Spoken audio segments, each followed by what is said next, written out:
অসংখ্য টিপস সহ পারফেক্ট মুচমুচে রসালো মুগ পাকন পিঠা কিভাবে বানাবে সেই রেসিপিটাই তোমাদের সঙ্গে শেয়ার করব। এই পিঠাগুলো দেখতে যেমন সুন্দর, খেতেও হয় অনেক বেশি মজার। কোনো রকম ঝামেলা ছাড়াই ঝটপট খুবই সহজেই তৈরি করে নিতে পারবে। আর একবার বানিয়ে বেশ কিছুদিন সংরক্ষণ করেও খেতে পারবে, একই রকম থাকবে মুচমুচে আর রসালো। চলো তাহলে রেসিপিটা কিভাবে বানালাম তোমাদের সঙ্গে শেয়ার করি। আসসালামু আলাইকুম everyone, welcome back to my channel my কিচেনে। সকলকে স্বাগত জানাই নতুন আরও এক রেসিপি দেখার জন্য। পিঠা বানানোর জন্য প্রথমে এখানে একটা বাটির মধ্যে আমি 1 বাটি মুগ ডাল নিয়ে নিচ্ছি। তোমরাও চেষ্টা করবে নির্দিষ্ট একটা বাটি বা কাপ মেপে ডালটা ব্যবহার করতে, তাহলে পরবর্তী উপকরণগুলো মেপে নিতে সুবিধা হবে। ডালটা ভাজার জন্য এদিকে চুলায় একটা প্যান বসিয়ে দিয়েছি, আর প্যানটা গরম হয়ে যাওয়ার পর ডালটা অ্যাড করে দিলাম। এবার চুলো ফ্লেমটাকে একেবারে লোয়ে রেখে একটা স্প্যাচুলা দিয়ে অনবরত নেড়ে চেড়ে ডালটাকে একটু লালচে করে ভেজে নেব। এখানে প্রায় 4 থেকে 5 মিনিট সময় নিয়ে ডালটাকে খুব ভালোভাবে ভেজে নিয়েছি, আর এই সময় ডাল থেকে সুন্দর একটা স্মেল পাওয়া যাবে। ঠিক সেই পর্যায়ে চুলোর ফ্লেমটাকে অফ করে দিয়ে একটা বোলের মধ্যে ডালটাকে নামিয়ে নিচ্ছি। তারপর 3 থেকে 4 বার পানি পাল্টে ডালটাকে খুব ভালোভাবে ধুয়ে পরিষ্কার করে নিচ্ছি। ডালটাকে সেদ্ধ করার জন্য আবারও চুলায় একটা প্যান বসিয়ে দিয়েছি, আর ডালটাকে প্যানের মধ্যে অ্যাড করে দিলাম। তারই সাথে দিয়ে দিচ্ছি যে বাটি মেপে আমি ডাল নিয়েছিলাম ওই বাটি মেপে 2 বাটি পানি, আর 1 বাটি দিয়ে দেবো এখানে দুধ। তোমরা চাইলে এখানে শুধুমাত্র পানি দিয়েও ডোটা বানিয়ে নিতে পারো, তবে দুধ ব্যবহার করলে পিঠার টেস্টটা কিন্তু অনেক বেশি ভালো আসে। সুন্দর একটা ফ্লেভারের জন্য একটা তেজপাতা দিয়েছি, 2টা এলাচ দিয়েছি। তবে অনেক সময় এখানে লিকুইড উপকরণের পরিমাণটা একটু কম বেশি লাগতে পারে ডালের কোয়ালিটি হিসাবে। ডালটা যদি সেদ্ধ হতে বেশিক্ষণ সময় লাগে, সামান্য একটু দুধ বা পানি অ্যাড করে ডালটাকে খুব ভালোভাবে সেদ্ধ করে নিতে হবে। তারপর চুলোর ফ্লেমটাকে একেবারে লোয়ে রেখে এখানে ডালটাকে প্রায় আমি 20 মিনিট সময় নিয়ে খুব ভালোভাবে সেদ্ধ করে নিয়েছি। আর এই সময় দেখো পানিটা কিন্তু একদম শুকিয়ে গেছে। এবার ডালটাকে একটা স্প্যাচুলা দিয়ে খুব ভালোভাবে ম্যাশ করে নিতে হবে। তোমরা চাইলে এখানে ডাল ঘুগনি ব্যবহার করতে পারো। স্বাদ মতো নুন দিয়ে দিলাম, আর হাফ কাপের মতো ফ্রেশ নারকেল কোড়া দিয়ে দিলাম। তারই সাথে দিয়ে দিচ্ছি 1 বাটি শুকনো চালের গুঁড়া। আমি যে বাটি মেপে ডাল ব্যবহার করেছিলাম ঠিক সেই বাটি মেপেই এখানে চালের গুঁড়াটা ব্যবহার করে ডোটা বানিয়ে নিয়েছি। চেষ্টা করবে সমপরিমাণ ডাল আর শুকনো চালের গুঁড়া ব্যবহার করে ডোটা বানিয়ে নিতে, তাহলে পিঠার টেস্টটা কিন্তু অনেক বেশি ভালো আসে।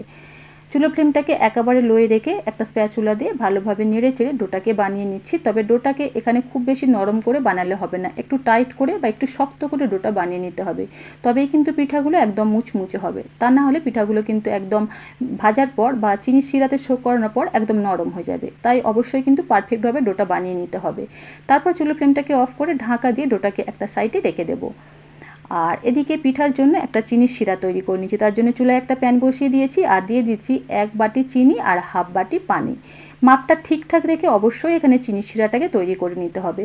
সুন্দর একটা ফ্লেভারের জন্য 2টা এলাচের মুখ একটু ফাটিয়ে দিয়েছি, ভালোভাবে নেড়ে চেড়ে মিশিয়ে দিচ্ছি।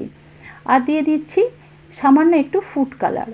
আমি এখানে অরেঞ্জ ফুড কালার ব্যবহার করলাম, তবে এটা কিন্তু সম্পূর্ণ অপশনাল, যদি ইচ্ছা যায় অ্যাড করবে, নাহলে স্কিপ করতে পারো। সেটাকেও দিয়ে খুব ভালোভাবে নেড়েচেড়ে মিশিয়ে দিচ্ছি। চিনিটা এখানে মেল্ট হয়ে যাওয়ার পর 3 থেকে 4 মিনিট সময় নিয়ে চিনির শিরাটাকে ফুটিয়ে নিতে হবে। তবে এখানে 1 তার বা 2 তারে চিনির শিরা তৈরি করলে হবে না, তাহলে কিন্তু পিঠাটা ভালোভাবে চিনির শিরাটা শোক করতে পারবে না। একদম ঘন চিপচিপে চিনির শিরা এখানে তৈরি করে নিতে হবে। আবার খুব বেশি পাতলা করে তৈরি করলে পিঠাটা কিন্তু একদম নরম হয়ে যাবে। চিনি শিরাটা নামানোর আগে সামান্য একটু লেবুর রস অ্যাড করলাম। এতে কিন্তু চিনি শিরাটা ঠান্ডা হয়ে যাবার পর জমাট বেঁধে যাবে না। খুব ভালোভাবে নেড়েচেড়ে মিশিয়ে দিচ্ছি। তারপর চুলোর ফ্লেমটাকে অফ করে আমি এক সাইডে চিনি শিরাটা রেখে দিচ্ছি। আর এদিকে ডোটা কিন্তু বেশ ভালোভাবে ঠান্ডা হয়ে গেছে, সেটাকে একটা ছড়ানো প্লেটের মধ্যে নামিয়ে নিচ্ছি। একটু সময় নিয়ে হাত দিয়ে খুব ভালোভাবে ডোটাকে মেখে নিতে হবে। এখানে কিন্তু কোনো রকম আর পানি বা আটা কোনো কিছুই ব্যবহার করা যাবে না। মাপটা ঠিকঠাক রেখে দেখবে ডোটা বানালে কোনো কিছুই ব্যবহার করার প্রয়োজন হবে না, এমনিতেই ডোটা খুব ভালোভাবে মেখে নিতে পারবে। তো দেখতেই পাচ্ছ বন্ধুরা, একটু সময় নিয়ে আটাটাকে কিন্তু খুব ভালোভাবে আমি মেখে নিচ্ছি।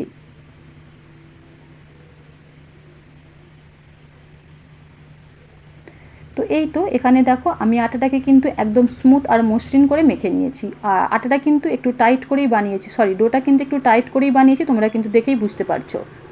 এবার ডোটাকে 2টো ভাগে ভাগ করছি। একটা ভাগ ঢাকা দিয়ে রেখে দেবো, অবশ্যই ঢাকা দিয়ে রাখবে, তা নাহলে ডোটা কিন্তু ড্রাই হয়ে যাবে ওপরের অংশটা। আর একটা ডো এইভাবে রুটি বেলে নিচ্ছি, তবে রুটির মতো খুব বেশি পাতলাও না, আবার খুব বেশি মোটা করেও বানাবো না। আমি দেখিয়ে দিচ্ছি ঠিক কীভাবে বানাচ্ছি। তো এই যে দেখো এখানে একটা রুটি বেলে নিয়েছি, তারপর একটা ছুরি দিয়ে এইভাবে পাতার শেপ তৈরি করে নিচ্ছি। আসলে পিঠাটা তোমরা তোমাদের ইচ্ছা মতো যে কোনো শেপেই বানিয়ে নিতে পারো, তাতে কোনো অসুবিধা নেই। তো আমার কাছে এইভাবে পিঠাটা বানানো অনেক বেশি সহজ মনে হয়, আর একদম ঝটপটভাবে বানিয়ে নিতে পারবে। একটা রুটি বেলে এই রুটির মধ্যে দিয়ে দেখো অনেকগুলো পিঠা কিন্তু পিঠার ডিজাইন কিন্তু তৈরি করে নিতে পারবে।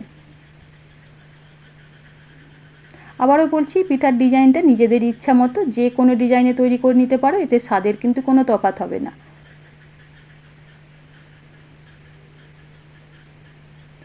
তো এই তো দেখো বেশ কতগুলো পিঠা কিন্তু আমি পিঠার শেপ তৈরি করে নিয়েছি। তারপর একটা টুথপিক দিয়ে এইভাবে ডিজাইনটা করে নিচ্ছি।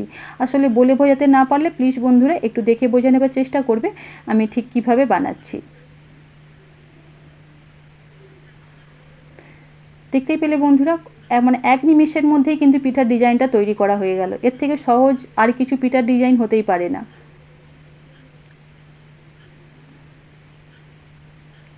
তো একটু দেখে বুঝে নেবার চেষ্টা করো বন্ধুরা ঠিক কীভাবে বানাচ্ছি। এখানে কিন্তু বলার মতো কিছুই নেই, একটু দেখে নিলেই বুঝতে পারবে ঠিক কীভাবে বানিয়ে নিচ্ছি। তো একইভাবে সমস্ত পিঠার ডিজাইনগুলোই আমি তৈরি করে নিয়েছি। একটু ছোট বড় হলেও কোনো অসুবিধা নেই। এবার পিঠাগুলোকে ভেজে নেবার পালা। তার জন্য এদিকে দেখো চুলায় আগে থেকেই একটা প্যানের মধ্যে পরিমাণ মতো তেল বসিয়ে দিয়েছিলাম, আর মিডিয়াম ফ্লেমে রেখে তেলটাকে একদম হালকাভাবে গরম করে নিয়েছি। খুব বেশি গরম তেলের মধ্যে পিঠাগুলো ভাজতে যাবে না, তাহলে কিন্তু তেলে দেওয়ার সাথে সাথেই কালার চলে আসবে। এবার পিঠাগুলোকে লো টু মিডিয়াম ফ্লেমে রেখে ভালোভাবে ভেজে নিতে হবে। একটু সময় নিয়ে পিঠাগুলো খুব ভালোভাবে ভাজতে হবে। পিঠাগুলোর একটা সাইড যখন ভাজা হয়ে যাবে অপর সাইডটা উল্টে দিচ্ছি। আর লো টু মিডিয়াম ফ্লেমে রেখে পিঠাগুলো ভাজলে কিন্তু অনেক বেশি মুচমুচে তৈরি হবে।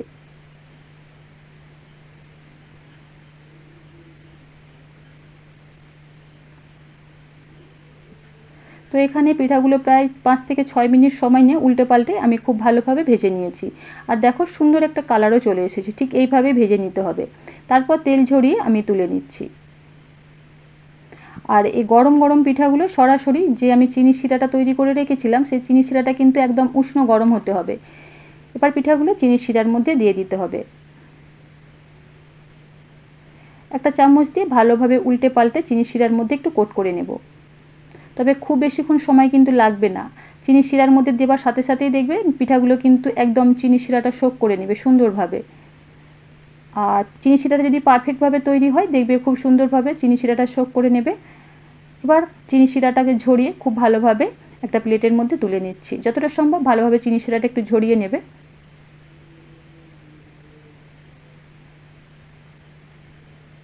এই পারফেক্ট মুচমুচে মুগ পাকন পিঠা বানানোর জন্য কিন্তু ডোটা ঠিকঠাক বানাতে হবে, আর চিনি শিরাটা ঠিকঠাক ভাবে তৈরি করতে হবে, তাহলেই কিন্তু একদম পারফেক্টভাবে মুগ পাকন পিঠা তৈরি করে নিতে পারবে। তো দেখতেই পাচ্ছ বন্ধুরা এখানে পিঠাগুলো কতটা বেশি পারফেক্টভাবে তৈরি হয়েছে, একদম মুচমুচে, আর ভেতরে কিন্তু খুব সুন্দরভাবে চিনি শিরাটা শোক করেছে। এই পিঠাগুলো 2-3 দিন রেখে খেলেও একই রকম থাকবে, অসম্ভব মজার হয়। তো আজকের আমার পিঠার রেসিপি তোমাদের কেমন লাগলো অবশ্যই কিন্তু কমেন্ট করে জানিও। রেসিপিটা যদি কোথাও এতটুকু ভালো লেগে থাকে প্লিজ বন্ধুরা চ্যানেলটা সাবস্ক্রাইব করে পাশে থেকো। আজ তাহলে এই পর্যন্তই, আল্লাহ হাফেজ।